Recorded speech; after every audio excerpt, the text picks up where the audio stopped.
A 6-member group debuts with a song called Batter Up. The comments are full of the same 2 words, BLACKPINK copy. They come back with all 7. Critics say it's a copy of what YG already made, safe, nothing new. Then the live stages start going up, and the criticism just stops. In this video, I'm going to show you how that actually happened, how this group got built, what actually makes a K-pop group rise, and what BABYMONSTER did that almost nobody in their generation did. Because They Got Lucky doesn't survive 3 years of this.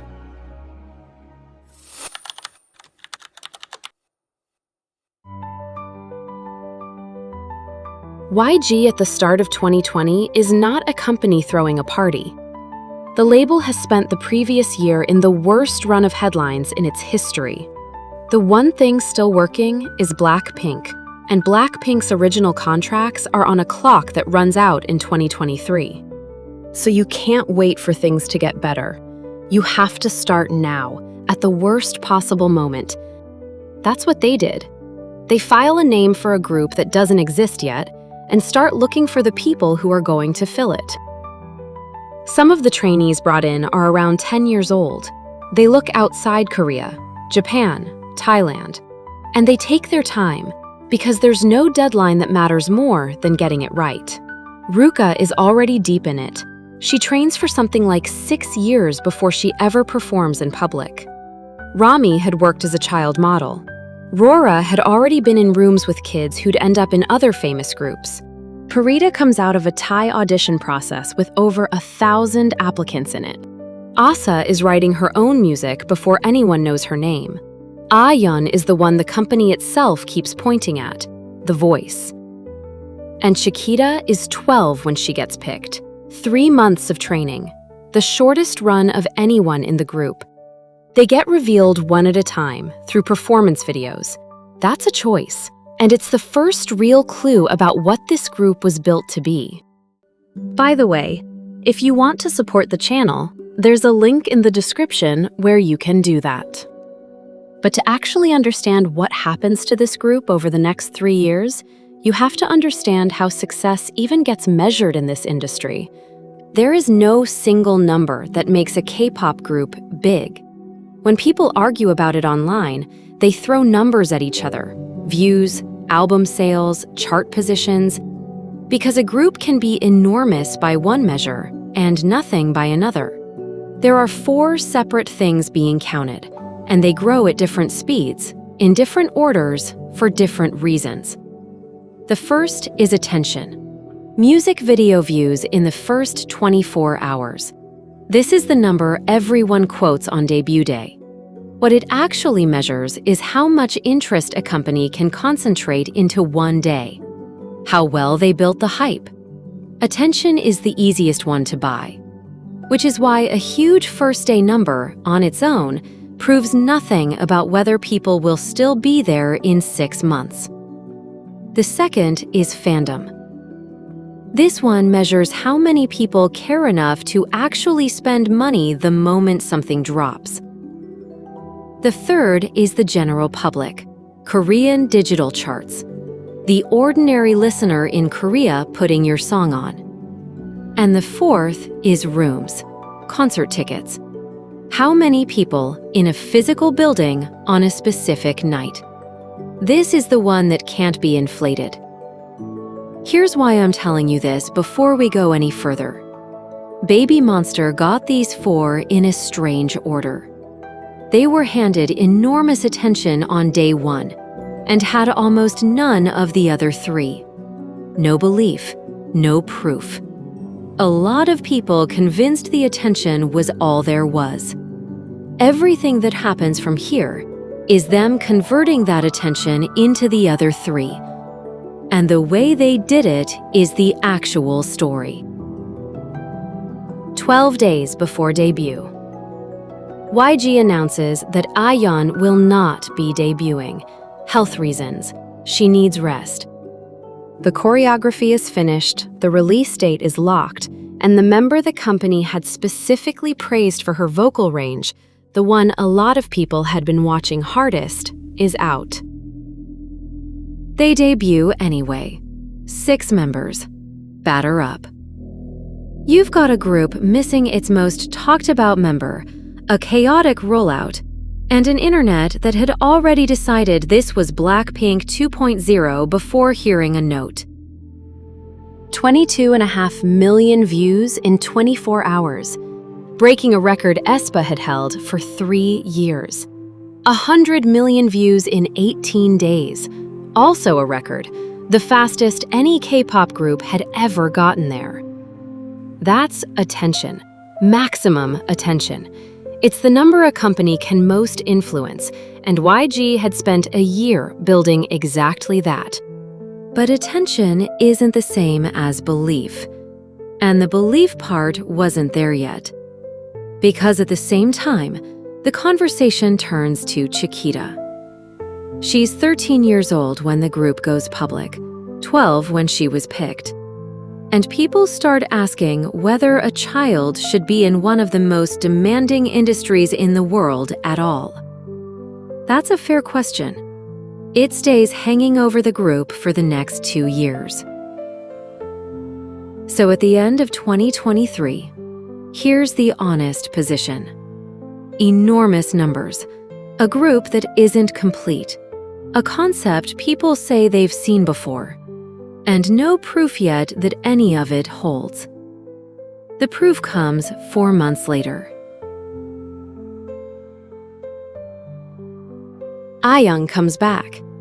BABYMONSTER debuts as 7 with their first mini-album, over 460,000 pre-orders. And the first reaction is not great. Too derivative, too close to what YG has done before, playing it safe. Then they start performing it. Around this time, K-pop is having a public argument about live vocals. 5th-generation groups are getting torn apart. It's the loudest that argument has ever been. And BABYMONSTER just walks into it. Rora, carrying the bridge live on music show stages. Clean, stable, no strain, every time. Her fan cams start going viral. Not for the choreography, not for how she looks, for singing. Asa's rap section starts getting clipped out and shared on its own, switching between languages mid-verse, technically precise in a way that makes other rappers pay attention. Ahyeon comes back into a no-win situation. Too much energy, people call her an overdancer. Less energy, people call her lazy.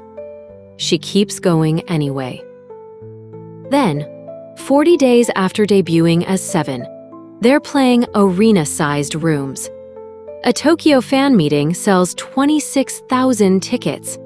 10 months earlier, they were an incomplete group with a chaotic launch. Drip, their first full album, production from G-Dragon on it, and look at what's actually on the track list. Click-clack, all 7 of them rapping in English. Love Maybe, stripped-back acoustic vocals. Billionaire, full R&B. Woke Up in Tokyo, Ruka and Asa, Japanese lyrics, heavy bass. That's 4 completely different rooms on one album. Their first entry on the Billboard 200. It goes on to pass 1 million copies in total by mid-2025. But the album isn't the interesting decision. The interesting decision is where they took it. Because there's a standard route for a group like this. You build the Korean narrative, you chase a big Western festival moment, you go global later, once you've been crowned at home. BABYMONSTER barely plays that game. Instead, they go outward, early, and hard. This isn't a Korean group with foreign members bolted on for market access.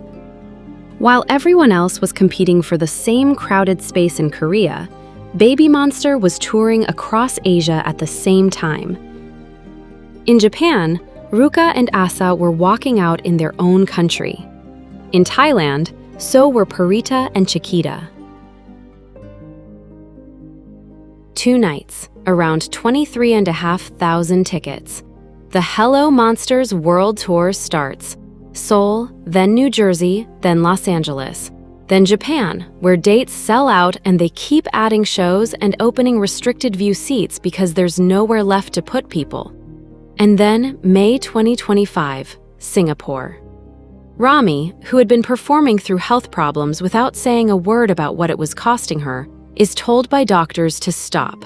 Immediately. Complete rest. YG confirms the hiatus. No timeline, no details. They continue as 6. The tour ends September 2025 at Climate Pledge Arena in Seattle. 32 shows, around 300,000 people. Then, October 2025, still without Rami, they release a second EP anyway. And a month after that, at the Mama Awards in Hong Kong, they perform Golden, live, original key, the kind of song that has nowhere for a singer to hide. Ahyeon's final note ends up the most watched performance of the entire ceremony. 2 weeks after that Mama performance, they were already out again. A smaller fan concert tour this time, through Japan. 4 cities, 8 shows. Bangkok in December, Taipei in January 2026, 24,000 people across 2 nights. Then in May, they came back with a new mini-album, Choom. Rami still wasn't in it, still on the hiatus that had started a year earlier. 6 of them made it anyway, and it broke their own first-day sales record, plus hit #1 on iTunes in 15 countries.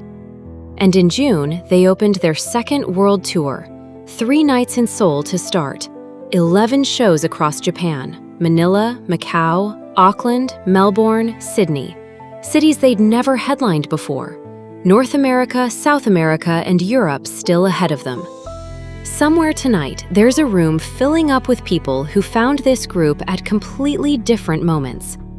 None of those people know each other. They're all in the same room anyway. That's the thing the numbers never quite catch. 300,000 people isn't a statistic. It's 300,000 individual decisions to show up. And these girls were teenagers when this started. Most of them still are. Chiquita was 12 when she was chosen, 13 when the whole internet decided it had an opinion about whether she belonged. She's now performing to tens of thousands of people in her second language, in countries far from home. Ahyeon lost her own debut 12 days before it happened, then came back into a year of people telling her she was too much, and ended up delivering the most watched performance of a whole award ceremony. Ruka trained for 6 years before a single person saw her, then walked out in front of her home country.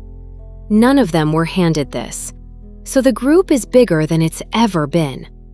And there's still an empty space where Rami should be. That's the honest version of this story. It's not a clean one. The rise is real, every ticket, every person who traveled to be there. Whatever comes next, they've already done the part nobody could take back. They got up in front of the world, over and over, and made people care.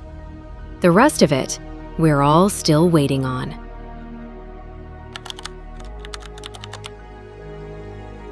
Subscribe, and if you want to support the channel, the Baby Monster fan-made dossier and clip art sticker pack are in the description and pinned comment.